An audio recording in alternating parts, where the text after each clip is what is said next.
Ang Lihim ni Lyra. Kwento ni Teacher Raisin. Si Lyra ay isang tahimik na batang babae sa 3 baitang.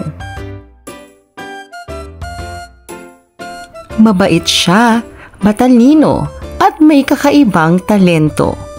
Napakahusay niyang gumuhit.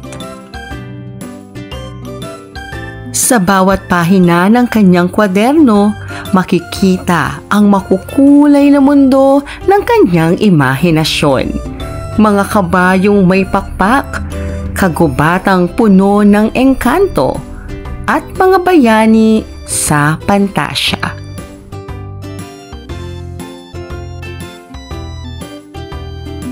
Ngunit kahit gaano kaganda ang kanyang mga likha, hindi niya ito